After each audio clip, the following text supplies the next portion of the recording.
Bienvenidos de regreso a Biblia y Teología con el Dr. Larry Trotter. Esperemos disfruten el siguiente episodio.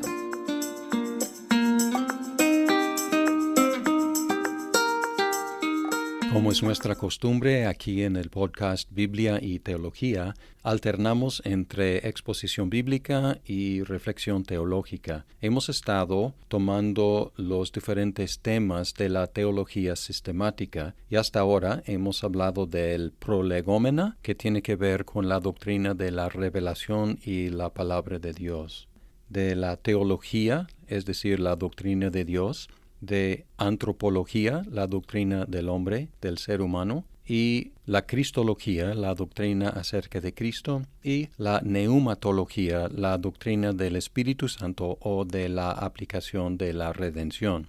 Ahora entramos en la eclesiología, que es el estudio de la iglesia. Y el primer tema tiene que ver con la naturaleza de la iglesia. Y es importante entender que diferentes comuniones, diferentes denominaciones o iglesias tienen un concepto diferente sobre qué es la iglesia. Quiero poner como un rango de diferentes perspectivas sobre la naturaleza de la iglesia. Algunos conceptos muy objetivos, muy concretos, muy externos, y otros conceptos muy subjetivos, muy internos. Y espero que este rango sea claro con los ejemplos que voy a mencionar.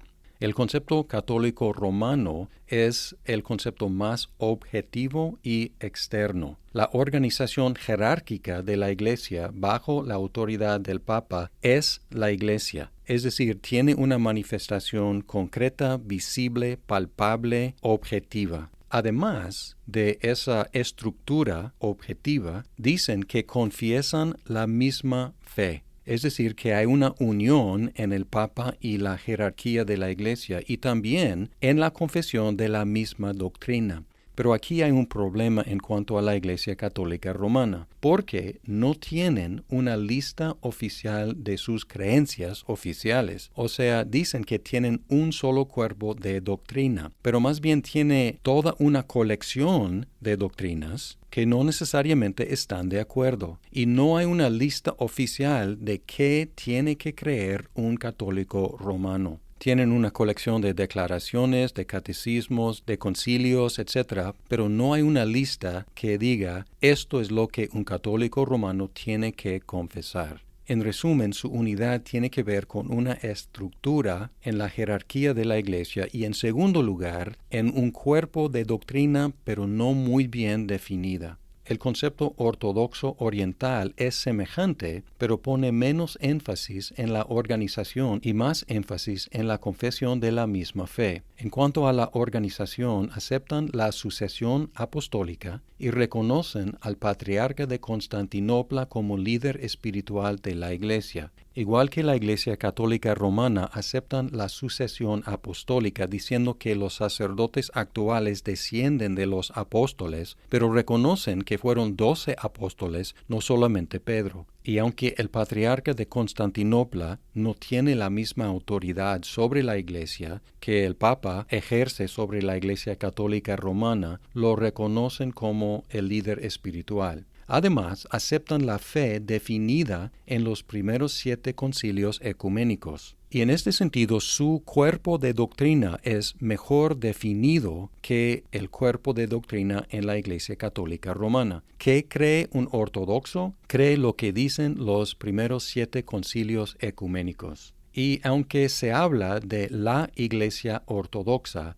sería más realista hablar de las iglesias ortodoxas, porque hay 14 o 15 que están en comunión las unas con las otras y otras que no lo están. O sea que no es tan monolítica la Iglesia ortodoxa como es la Iglesia Católica Romana. El concepto anglicano es parecido al ortodoxo porque incluye reconocimiento de la sucesión apostólica en el arzobispo de Canterbury y la confesión de la fe anglicana. Es decir, que hay unidad en el arzobispado de Canterbury y en la confesión de fe anglicana, que es una confesión escrita. Cuando llegamos a las iglesias protestantes confesionales, no enfatizan la organización de la iglesia, sino la confesión de doctrinas explícitamente estipuladas y la comunión y la unidad en estas doctrinas. Por lo tanto, es una definición de la iglesia más subjetiva e interna. ¿Qué es lo que creemos? Sin embargo,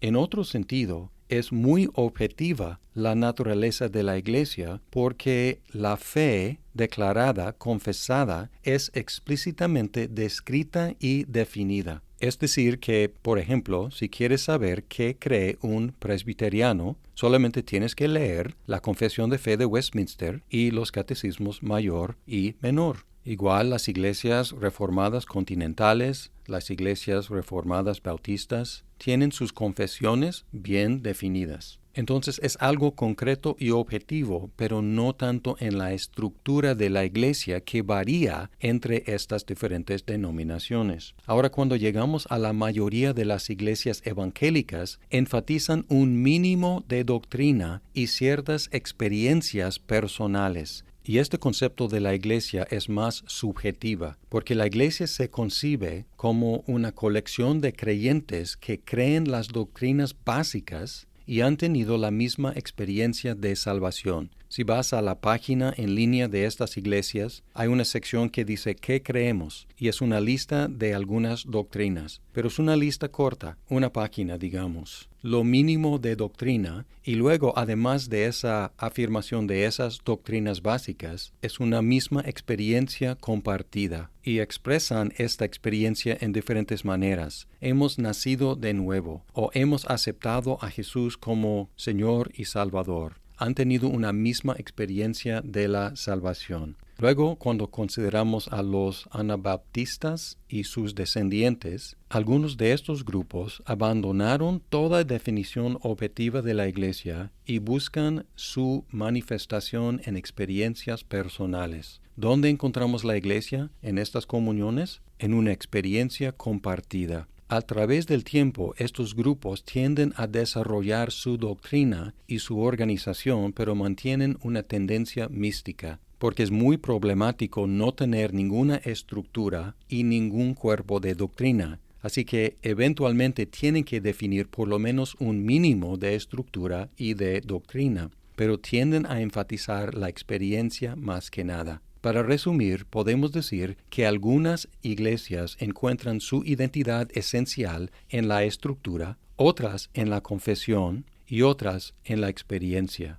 Hoy en día, por lo menos en el occidente, está de moda afirmar la espiritualidad y rechazar la religión.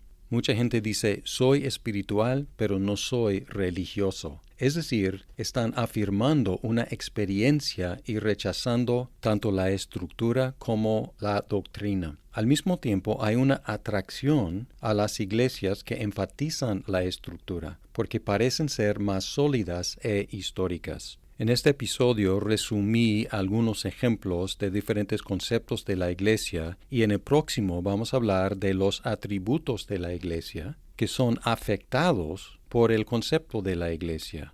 Los atributos son que la iglesia es una, santa, católica y apostólica. Y nuestro concepto de la iglesia va a afectar cómo interpretamos estos atributos de la iglesia.